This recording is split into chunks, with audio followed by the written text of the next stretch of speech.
Is-Santa Sede, magħrufa aħjar bħala sede tal-Isqof ta' Ruma, hija l-ġurisdizzjoni tal-Isqof ta' Ruma, magħruf ukoll bħala l-Papa tal-Knisja Kattolika Apostolika Rumana. Skont it-tradizzjoni Kattolika, is-Santa Sede ġiet iffondata mill-prinċep tal-Apostli San Pietru minn Betsajda u l-Apostlu tal-Ġnus Pawlu ta' Tarsu fl-ewwel seklu wara Kristu. Minkejja ċ-ċokon ta' dan l-istat, kobor ta' madwar 0.44 km kwadru u popolazzjoni ta' ftit aktar minn 800 persuna, jibqa' fost l-aktar stati influenti fid-dinja li qed ngħixu fiha. Għad-Dell ta' San Pietru huwa enċiklopedija televiżiva ta' 24 dokumentarji storiċi li ser jwieġeb ħafna minn dawn id-domandi u ser juri kif taħdem il-kurja tal-Papiet, il-gvern tal-Papiet fil-pontifikat tal-Papa Franġisku.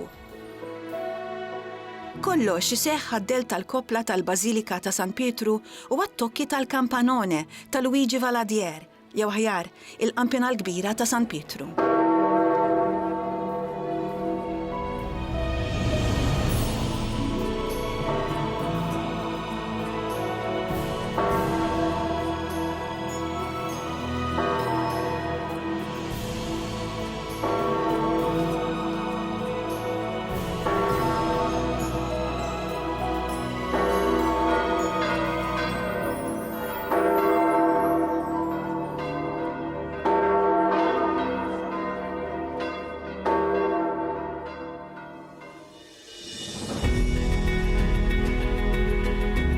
Miktub minn persuna li beda jterraq fl-istat tal-Vatikan fit-tfulitu madwar 44 sen ilu, meta fis-sajf tal-1977 serva bħala abbati fil-Bażilika ta' San Pietru. Qed nitkellmu dwar Frank Zammit, li minn dakinhar baqa' jżomm il-kuntatt ma' personalitajiet Vatikani. Zammit kiteb ukoll 3 dokumentarji televiżivi dwar San Giovanni Pawlu II, ieħor dwar il-Kardinalat tal-Agostinjan Monsinjur Prospero Grek u ppubblika anke numru ta' kotba. Illum se niltaqgħu mal-awtur ta' dan il-proġett tad-Dell ta' San Pietru ta' Frank Zammit, produzzjoni ta' DeeMedia.tv.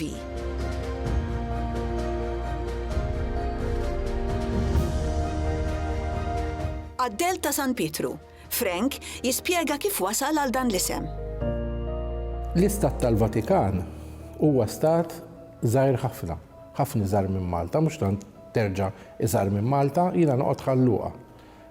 Huwa ħafna iżgħar mill-villaġġ ta' Ħalluqa. Jiġri biex ngħidlek in-numri, l-istat tal-Vatikan hu kbir madwar 9 kilometru kwadru. Kollox huwa ċirkolari, il-ġnien, il-governatorato, l-uffiċċju tal-gvernatur, il-Palazz Apostoliku, d-Domus Santa Marta. jidħol il-Kurja Rumana, tidħol il-Bażilika ta' San Pietru u quddiem Pjazza San Pietru.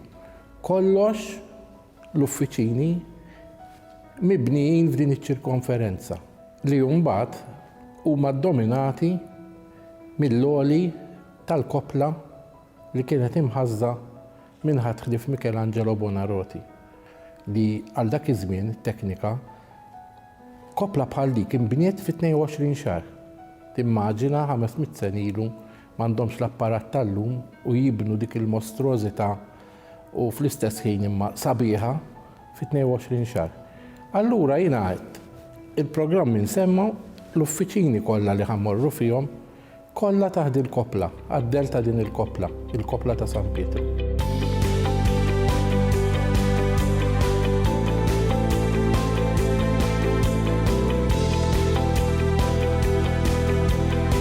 X'ġibdek lejn il-Knisja nnifisha?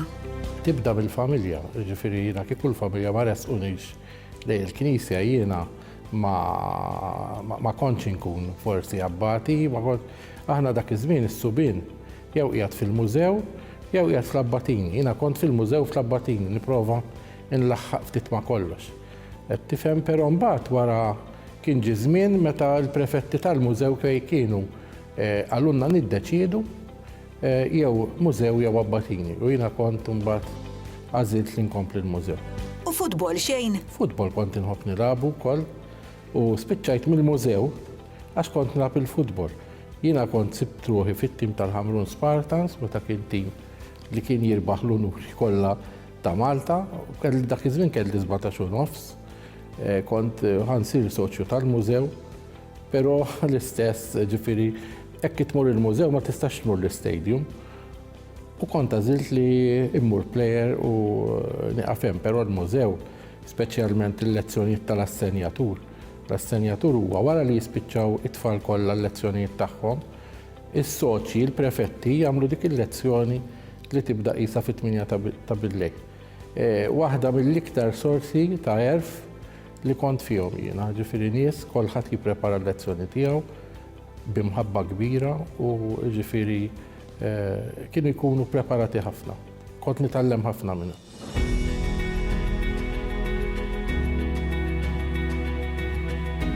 Kif bdejt tersaq lejn l-Istat tal-Belt tal-Vatikan? Jiena ersaqt l-ewwel darba lejn l-Istat tal-Vatikan grazzi għal Piccolo Clero ta' Malta. Il-Piccolo Clero hija l-Assoċjazzjoni tal-Abbatini Maltin. Dak iż-żmien kien id-direttur tagħha Duna Luigi de Guara, saċerdot djoċesan illum Monsinjur, mill-imġar jekk m'iniex sejjer żball, illum kiber ħafna fl-età, u bdejt immur il-kors li jwassal hekk tgħaddi minnu biex tagħti servizz fil-Bażilika ta' San Pietru. Niftakar kien hemm persuna oħra mill-Marsa, aħna l-Marsa ikkontribwejna ħafna f'dan is-servizz. Ġifieri għamilna naħseb li sbaħ 30 sena, kull sena wieħed mit-32 abbati ikun mill-parroċċja tagħna. Daqqa abbatini u daqqa prefetti għax imbagħad meta ssir espert inti wara l-ewwel darba u mbagħad jaf dawk tkun prefett, tkun tmexxi pereżempju 8 abbatini grupp.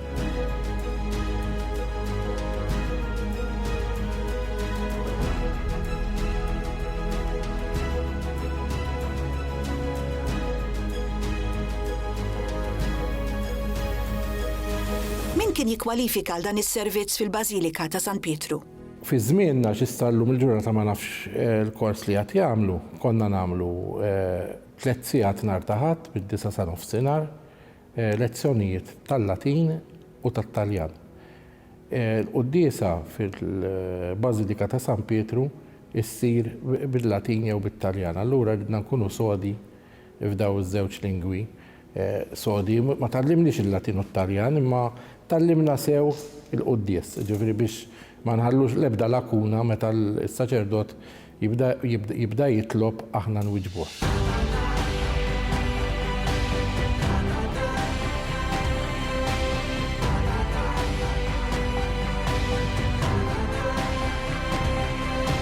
X'jiftakar Frank minn ġurnata tipika ta' abbati fil-Bażilika ta' San Pietru? Aħna konna isna servizz ta' fireman. Aħna konna nieħdu l-breakfast fis-7 fil-preseminarju San Pietru, fis-7:30 nkunu tiġà, għax da forsi qed ngħidu bej il-preseminarju. Iftakar li l-Istat tal-Vatikan żgħir u kollox Għad-Dell ta' din il-kopla. 200 metru mixi u ssib ruħek fil-Bażilika. Konna nitilgħu fuq, ġiex solari fuq, kien hemm appartamenti, u kull meta jkun hemm bżonn qudiesa tisma' qampina u l-qampina kemm id-doq jinżlu abbatini. Minn daw 30 abbati, 32 abbati, kuljum kienu jintażlu tnej u ma kienux jagħmlu akkumpanjament fil-quddies. Imma għal dik il-ġurnata daw iż-żewġ abbatini żgħar ikunu l-ostjarji. L-ostjarji ġifieri ikollhom ir-responsabbiltà li jżommu l-artali kollha tal-Bażilika mhumiex neqsin mill-osti u mill-inbit.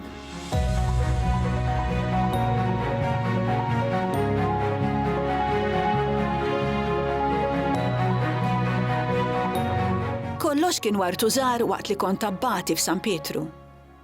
Wara li tlaqt minn dik l-esperjenza inkredibbli, fiha l-ups and downs tagħha. Għax jiena kont tifel ta' 12 years, jiena kelli l-ħabib tiegħi mhux ħanajdilkom l-isem. Li dak kien jikbi għal ommu ma bedix jiekol u kellhom iniżluh lura, pereżempju, fil-grupp tagħna. Però jiena ġieli ħassejthom dawn l-affarijiet u forsi flok bejt quddiem kulħadd kont inkun sib mument waħdi u forsi kien jaqbiż li dmuħ anka lidi, imma tant kienet kbira l-esperjenza li ma xtaqx li nittifa. U jiena kelli anka xi ħaġa oħra tajba. Jiena għandi tiju tiegħi il-parrinu tiegħi li kien ġierani darbtej ġifieri dawk ix-xarej kien hemm darbtej membri tal-familja tiegħi li ġew iżuruni wkoll. Jiena bqajt nikteb itri ċerti seminaristi li kienu hemmhekk jew monsinjuri li wara 44 sena daw il-personalitajiet uħud minnhom saru isfiqijiet, saru nunzi, saru kardinali. Allura żammejt dat tip ta' kuntatt magħhom.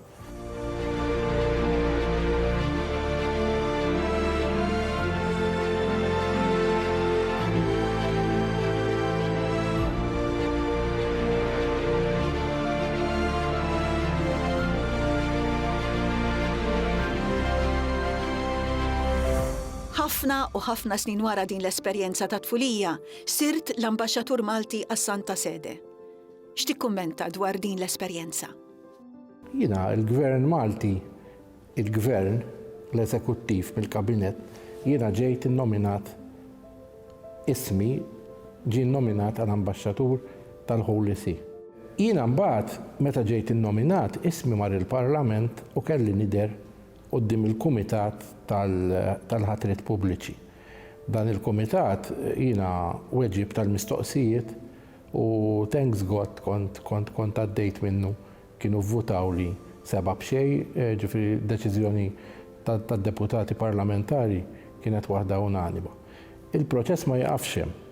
Il-Ministeru tal-Affarijiet Barranin wara li jiena ngħaddi mill-Parlament irid jibgħat ismi il-Holy See, il-Vatikan. Mbagħad is-Segreterija tal-Istat jażlu jew ma jażlunix, ġifieri mbagħad iridu jgħidu aċċettawnix, nkunu qed nistennew l-agrema jgħidulu. Ismi ntbagħat fil-bidu ta' Settembru u fil-5 ta' Ottubru tal-2018 ħanalaq 3 snin iċ-xahar id-dieħel bagħtu li kienu approvaw in-nomina tiegħi. Il-laqgħa man-Nunzju saret fl-aħħar ġimgħa ta' Ottubru u n-Nunzju kien tani karti, dokumenti mill-Vatikan li kelli nitla fit-13 ta' Diċembru ta' dik l-istess sena biex nippreżenta l-kredenzjali. Issa sadattant il-Ministeru tal-Affarijiet Barranin ilestulek il-karti u mbagħad issejjaħlek jew isejjaħlek il-President, dak iż-żmien kienet President l-Eċċellenza tagħha Mary Louise Kolejro Preka.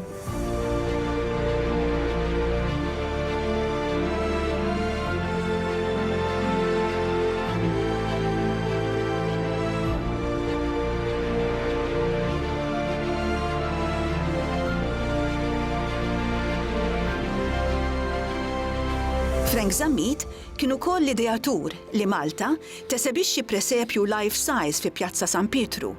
Ħolma oħra tiegħu li saret realtà fil-miliet tal-2016. Bil-kuntatti u l-esperjenza li kont ħadd matul il-milja ta' żmien, kont ħriġ bl-idea li l-Gvern Malti, kont kellimt lill-Gvern biex nippruvaw narmaw presepju life size fi Pjazza San Pietru. Din il-biċċa xogħol tal-presepju life size kienet inizjattiva tal-Papa Giovanni Paolo II li kien beda jarma presepju dat-tip kbir ħafna fi Pjazza San Pietru, kien meta taraħ fil-pjazza. U din tradizzjoni bdiet lejn l-1982. Jiena fl-2014 kont kellimt il-Gvern wara ftit mhux jiem wara ftit minuti kont ġibt permess biex nipprova nġib dal-presepju. Konna involvejna l-Ministru Owen Bonnici u l-Ministeru tal-Kultura, ktibna u f'sitt ġimgħat ġiet risposta għalunna għal dis-sena dak kien April.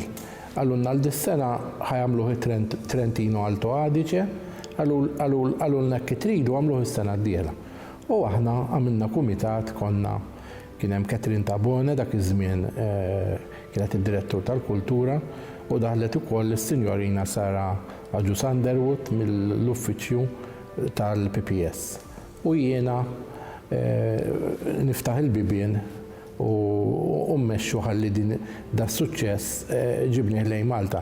Qed ngħidlek suċċess għax sa dikinhar kienu biss ir-Reġjuni Taljani għamluh dal-presepju, ġifieri Malta saret l-ewwel stat sovran barra l-Italja li daħlet għal din l-attività.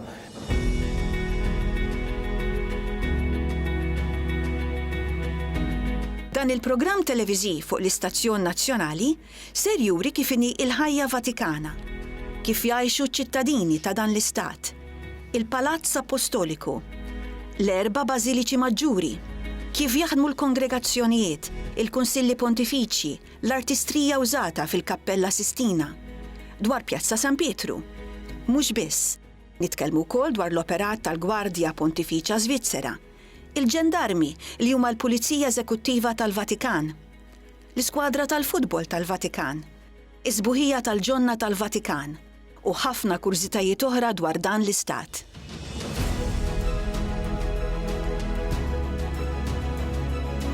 X'ġie lil Frank jippjana dawn l-episodji dwar il-ħajja Vatikana?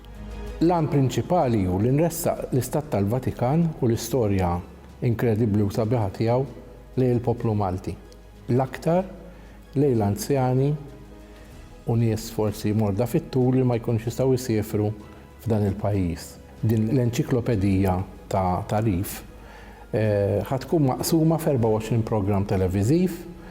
Ħanieħdu l-Vatikan settur. Pereżempju ħanamlu programm fuq il-Gwardji Svizzeri, programm fuq il-Pulizija tal-Vatikan, programm fuq il-Kappella Sistina, il-Pjazza tal-Vatikan, il-Bażilika, il-Biblioteka, l-Arkivju Sigriet. 24 programm ta' sija l-wieħed. Min ħajara dal-programm, min ħajsegwi, żgur ħajsir jaf li l-Vatikan ħafna aħjar milli kien jafu sal-lum.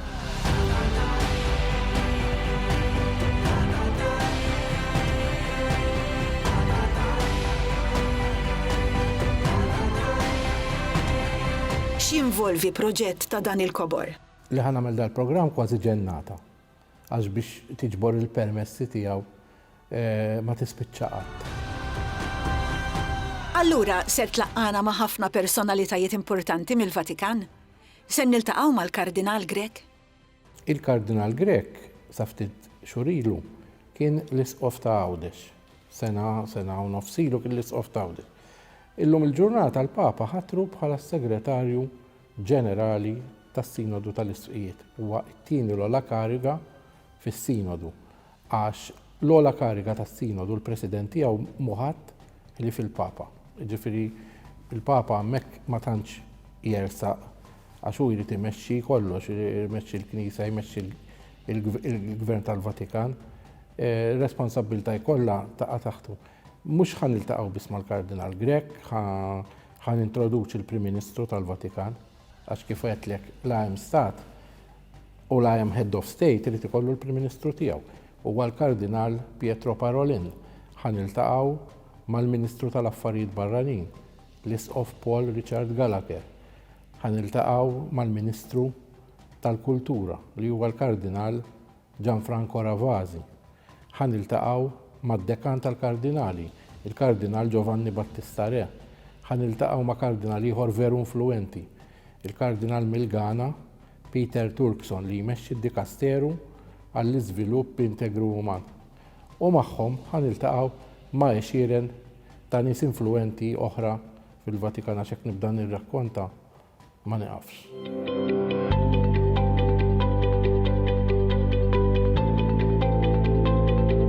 Ma ninsewx il-kardinali. Illum il-Gżejjer Maltin għandhom iben li f'konklavi futuri għandu dritt tal-vot. Kif tara li għall-ewwel darba f'konklavi futuri ser ikun involut fih iben il-Gżejjer Maltin? Il-Kardinal Grek mhux l-ewwel Kardinal Malti li jivvota f'konklavi. Fl-1816 il-Papa Piju VII kien ħatar in pectore fis-sigriet, il-kelma Latina, lill-prelat li kien jaħdem fil-Vatikan Fabrizio Ceberras Testaferrata. Ħatru kardinal u l-Kardinal Testaferrata dak iż-żmien kien għad kellu fuq is-60 sena, qisu l-istess età tal-Kardinal Grek. Il-Kardinal Ceberras Testaferrata daħal għal 3 konklavi.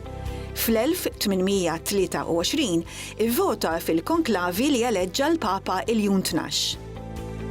Fl-1829 ivvota fil-konklavi li eleġġa l-Papa Piju VIII. U fl-1830 u 31 ivvota fil-konklavi li eleġġa l-Papa Gregorju XVI. Nimmaġina li tul din is-serje ser tmissu wkoll it-tema tal-kardinalat. X'inhu eżattament kardinal? Il-kardinal huwa l-iktar kollaboratur qrib il-Papa. L-ogħla titolu fil-Knisja Kattolika inferjuri biss għall-Papa. L-ewwel dover tal-kardinal mhux li jgħin il-Papa. L-ewwel dover tal-kardinal huwa li eleġġi l-Papa. L-istituzzjoni kardinalizja kif nafu llum ilha tiżviluppa ruħha għal dawn l-aħħar 1000 sena. Qabel il-Papa ma kienx jiġi elett mill-kardinali, kien jiġi elett mill-qassisin ta' Ruma. U wara r-riżultat tal-elezzjoni il-Papa joħroġ u jkun akklamat mill-poplu, ġifieri il-poplu jikkonfermah. Il-kardinali, l-istituzzjoni kardinalizja, maqsuma fi 3 ordnijiet biex tirrepreżenta l-ordinazzjoni kollha. L-ordni ta' djakni li huma l-ministri fis-Santa Sede, il-kardinali tal-ordni tal-presbiteri li huma l-isfqiet metropoliti b'titlu kardinalizju madwar id-dinja kollha, u mbagħad ikun hemm 6 kardinali fl-ordni tal-isfqiet li imexxu 7 knejjes suburbikarji f'Ruma. Il-knejjes suburbikarji huma il-knejjes li wellet l-Apostlu San Pietru, l-ewwel Papa. Pietru kien reġa' beża meta kien hemm Neruni, ma rridx imur fiċ-ċentru u jieħu l-martirju mal-ewwel, allura kien wellet 7 knejjes fil-periferiji ta' Ruma. U għalhekk l-ordni tal-isfqijiet fil-kardinalat huwa l-iktar ordni prestiġjuż għax ġej mill-Apostlu Pietru.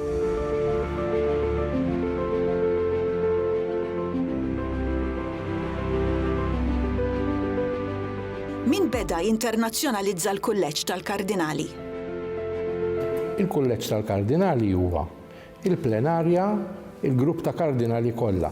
Qabel iktar kien kulleġġ wieħed, illum il-kulleġġ huwa maqsum 2, min jivvota u min ma jivvotax. Għax Pawlu VI fit-30 ta' Novembru tal-1970 ħareġ littra apostolika taħt forma ta' motu propju ingravescent emetatem bil-Latin, jiġifieri minħabba li wieħed isir anzjan, u kien iddeċieda li l-kardinali li għal 80 sena jitilfu dritt tal-vot. U dakinhar il-kardinali ma femuhx u ħarġu jikkritikaw fit-toroq.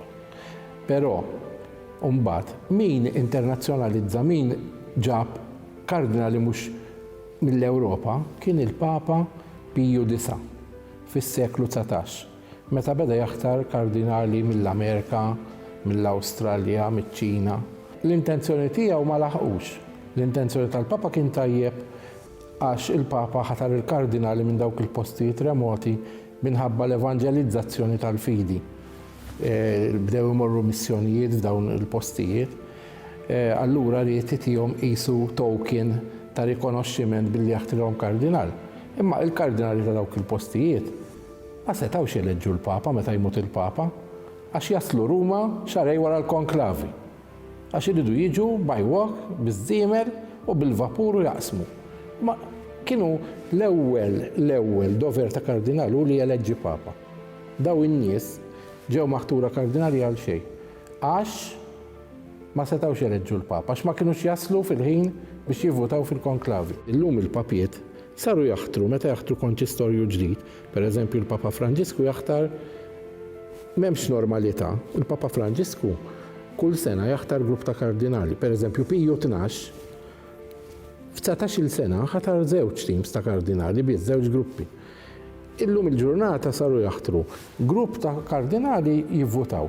Mbagħad jaqbdu xi 4 saċerdoti li jkunu ħadmu ħafna fil-Knisja u biex jirringrazzjawhom biex jituhom rikonoxximent jagħmluhom kardinali imma mingħajr vot. Bħal meta il-Papa Benedittu XVI kien ikkrea kardinal lill-Agostinjan Prospero Grek. Li Prospero Grek meta sar kardinal kellu 86 sena, allura ma setax jivvota. Aħna il-ħajja tagħna hija ġlieda kontinwa bejn il-ġisem tagħna u l-ispirtu tagħna. Il-ġisem jitfak sawt, imma l-ispirtu jitfak nord.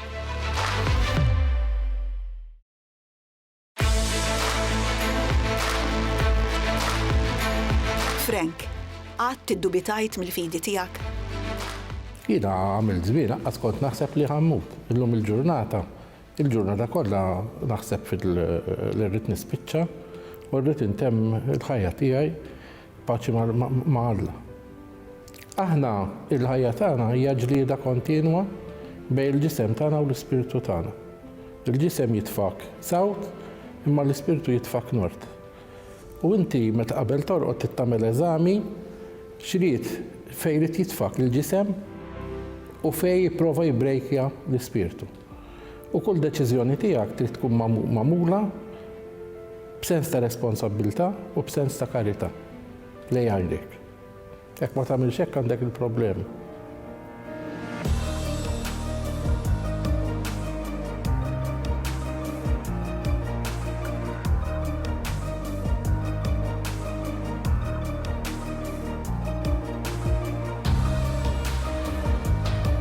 Fil-Belt tal-Vatikan insibu anke ATM bħal kull pajjiż ieħor. Bliema lingwa mhux tas-soltu wieħed jista' jiġbed il-flus minnha. Fil-Vatikan jintużaw żewġ lingwi, jintuża t-Taljan u jintuża l-Latin. Pereżempju jekk tara waħda mill-ATMs tal-Vatikan, waħda mill-lingwi li bija tista' tagħti ordni biex tieħu l-flus minnha hi l-lingwa Latina bil-Latin. Però mbagħad il-korp diplomatiku, aħna l-ambaxxaturi, nużaw il-lingwa Franċiża, il-korp diplomatiku bil-Franċiż.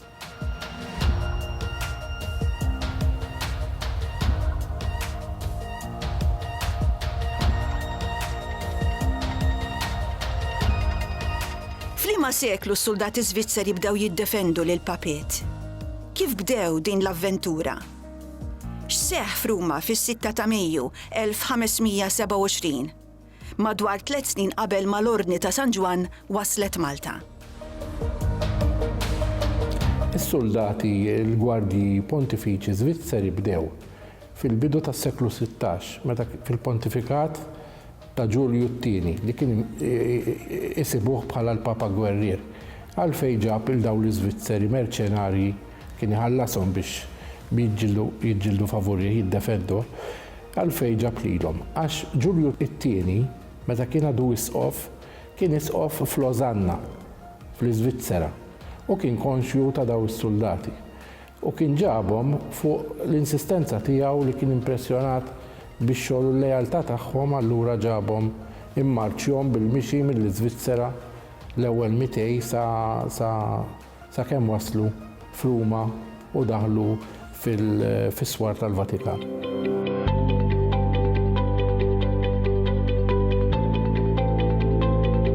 Biex persuna tkun tista' sservi bħala gwardja Svizzera, ma tridx tkun akbar minn 19-il sena.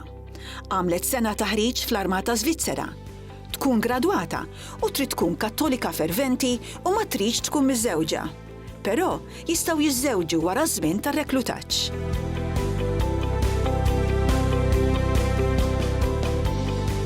X'tikkummenta dwar l-ilbies rinaxximentali tagħhom? Il-gala tintibes ġeneralment f'udjenzi ġenerali jew mal-erba' kolonni tal-baldakkin tal-Bernini f'San Pietru meta l-Papa jkun qed iqaddes mill-art tal-Maġġuri tal-Bażilika ta' San Pietru li jmorru bla labarda tagħhom bil-lanza iżejnu u jagħtu protezzjoni l-Papa mal-erba' tirjieħ tal-art tal-Maġġuri.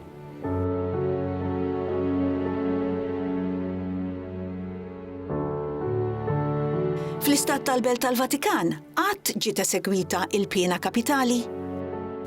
Il-pena kapitali mill-Vatikan tneħħiet fl-1969 mill-Papa Pawlu VI, San Pawlu VI. Tneħħiet totali fl-2001.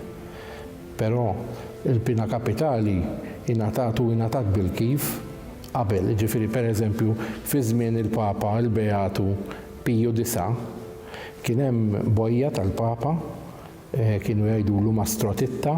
Mastrotitta mhix laqam propja bil-Romanesk, Maestro di Ġustizzja, allura Mastrotitta. Kien qata ras u ħafna drabi pereżempju jekk xi ħadd joqtol saċerdot, dej quarter him, ġifieri jaqtalu rasu u mbagħad jerġa' jikkwartjah f'erba' biċċiet il-ġisem ta' qatel 600 ruħ, qata r-ras ta' 600 ruħ. Ġifieri anke llum il-ġurnata hemm dik Via dei Condotti pereżempju, viċin Pjazza di Spanja, Via dei Condotti fiha l-istorja tagħha. Condotti għax li kkundanna taqtuh ir-ras jgħaddi b'karettun minnha. Jiġu da spiċċa ġifieri meta spiċċa meta ma kienx tingħata pensjoni, da kellu ma' 30 skut fix-xahar, ġifieri kien jgħix bi 30 skut dak iż-żmien ħajja ta' sinjur. Da Mastrotitta. Imma mbagħad fil-1870 minħabba r-riżorġimento Taljan, minħabba li l-Istat tal-Vatikan, l-Istat Papali spiċċa għax il-Gvern Taljan sar il-Gvern tal-Art kollha Taljana, il-Papa spiċċa mill-ikmandar temporali, allura il-Vatikan ma setgħux jagħtu l-pina kapitali iktar. Allura l-bojja ġi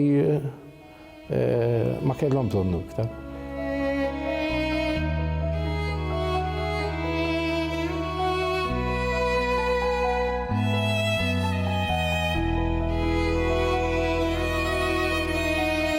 Kemm damet biex tlestit il-Bażilika ta' San Pietru fil-Vatikan?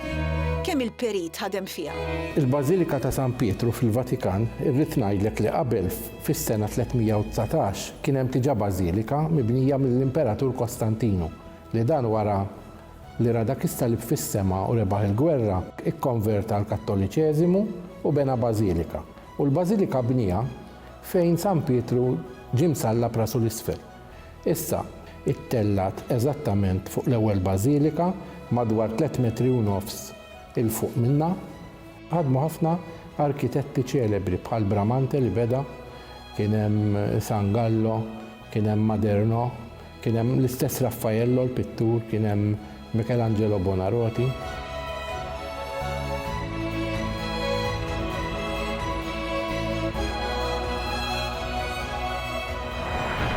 Kienet għażla ta' Michelangelo li jpitter is-Sistina.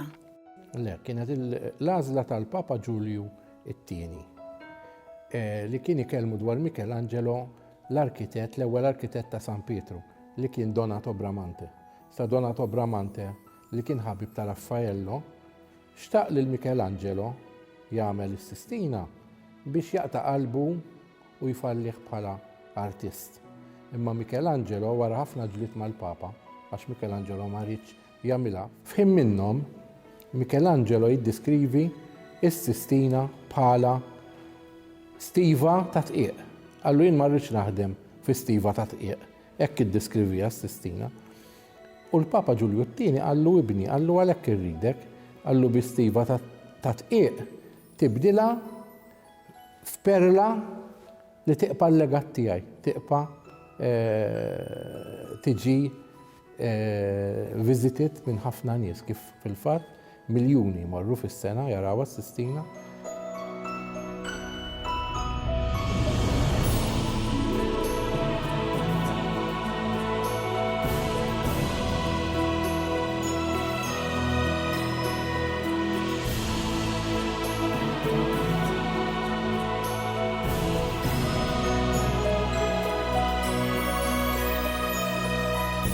Għalfejn il-Papa Giovanni Paolo II għażel li jibni d-Domus Santa Marta? L-ewwel intenzjoni tiegħu kien biex ineħħi d-batija lill-kardinali waqt konklavi.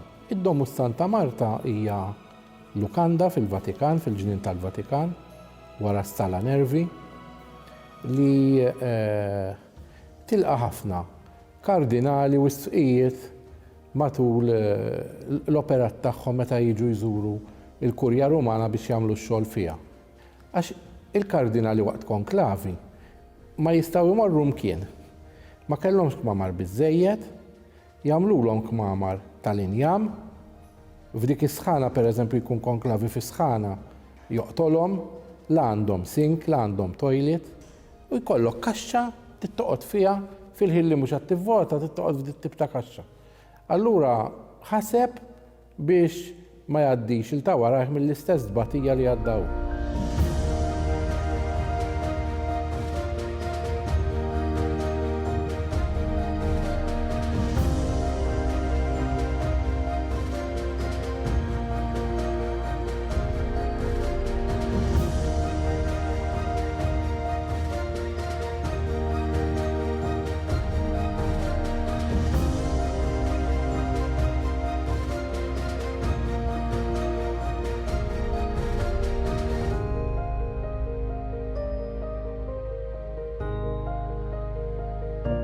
Il-programm ser ikun iffukat fuq entitajiet Vatikani. Ser jiffoka xi ftit fuq xi papiet?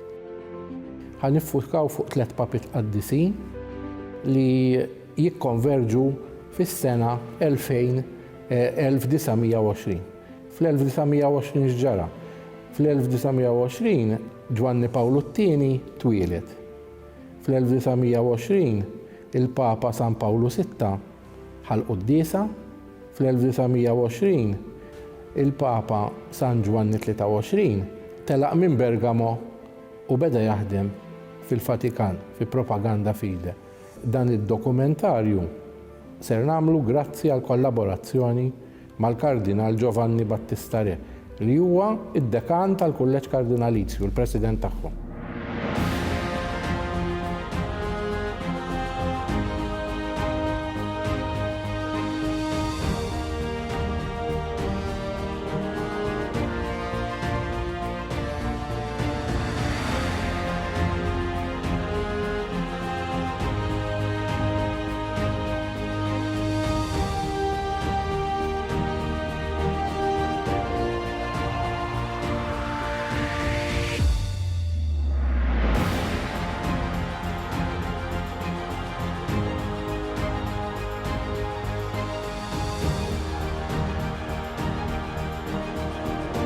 Liema Papa ħalla impatt fuq ħajtek?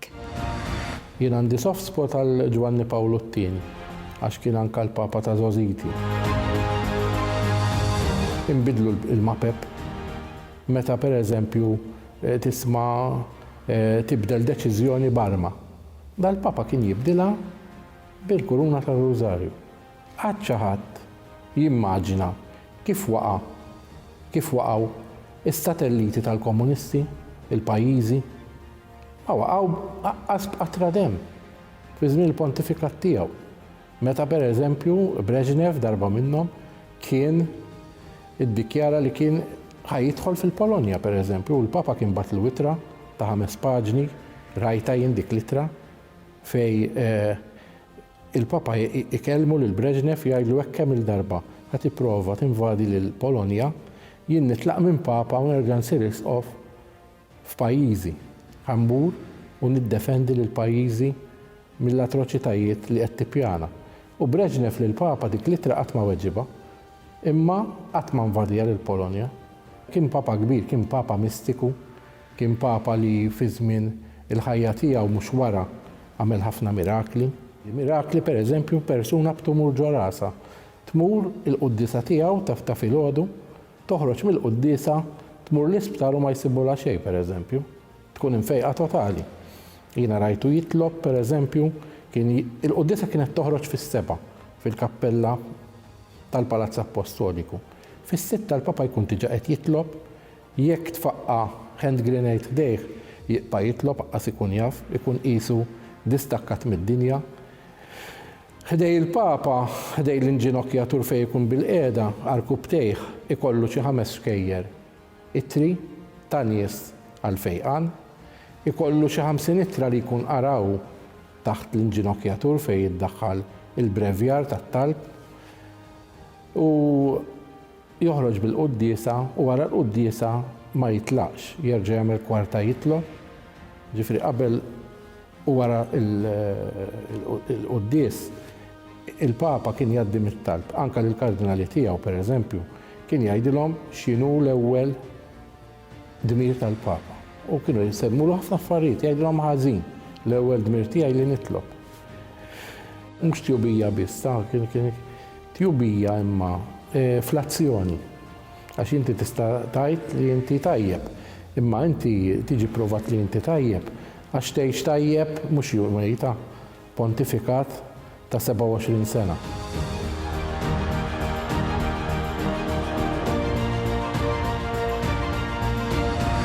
Qatt iltqajt miegħu. Iltqajt kemm il-darba ma' Ġwanni Pawlu t-tieni. Kien saqsini minn fejn jiena l-ewwel darba u jien għatlu minn Malta u għatlu Malta għandna 360 knejjes. Għalli mela għandkom waħda l-kull lek baqa' sejjer wara li għamel xi 5 passi jdur u b'subaħ għalli mela għandkom waħda għal-kull jum knisja. Għalli jiena meta ġejt l-ewwel darba Malta, għalli mit-tieqa tal-ajruplan, għalli bdejt niggosta dawk il-knejjes kollha mżejnin jistennewni biġgajtiet ta' nies madwar il-knejjes tagħhom. L-iktar darba kienet l-aħħar darba meta kien mimli bid-batija. Il-Papa li kien great communicator, li ma setax jibqa' great communicator minħabba li ġismu kien f'ħabs ta' uġieħ il-Papa. Imma l-Papa qisu kien profeta tiegħu stess, meta fi żminijiet 80 kien ipprepara id-dokument ta' teoloġija tal-ġisem, meta kien ħareġ il-dokument li id-batija ma taħliex.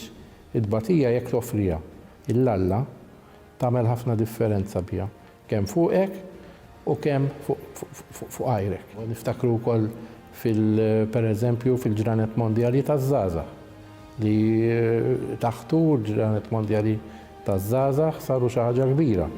Maż-żgħażagħ Tor Vergata tara dawk il-miljuni ta' żgħażagħ Ruma. Carissimi fratelli e sorelle, siamo ancora tutti addolorati dopo la morte dell'amatissimo Papa Giovanni Paolo I. Ed ecco, gli eventissimi cardinali hanno chiamato un nuovo vescovo di Roma. Lo hanno chiamato di un paese lontano. X'ħassejt meta miet il-Papa Ġwanni Pawlu t-tieni? Infaqajt nikbi. Jibsa. Anki issa nikbi. Kont id-dar, la daqba t-tumor Ruma rajtu. jibsa di. Mort naraħ, tħalt wara satej, għax ikunu jafuk ikollok ċenis li tistada, kif ħireġ minn ħdejh, smajt bħal vuċi il-kuxjenza tiegħek, hekk ġej tarani u sfidajtu. Port 5 metri wara l-aħħar wieħed fil-kju. Taf x'inti tajt? Via della Konċiljazzjoni kollha batt il-Kastel Sant'Angelo u mortem. U biex erġajt rajtu, domt 22 sija. Ma mortx norqod 22 sija, bla ikel, bla ilma. Però mbagħad meta tħalt ħdejh,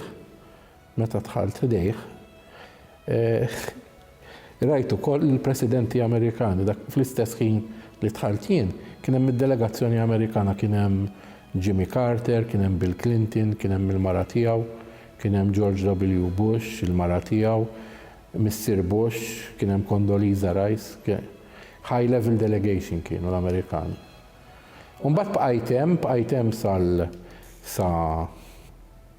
sal-funeral tiegħu. Jien minn mirakola, kien ħatmut. Ġiku ila 10 snin bejta, infaqawla l-imsaren maġġuri u ma mititx. Qiegħda fil-kawża tal-canonization tiegħu. Kont Brussels naħdem, meta ġara l-każ kien billej, ma kien hemmx ajruplan u qed tmut u ma nistax inkun ħdejha. X'miri trid tilħaq permezz ta' dan il-programm?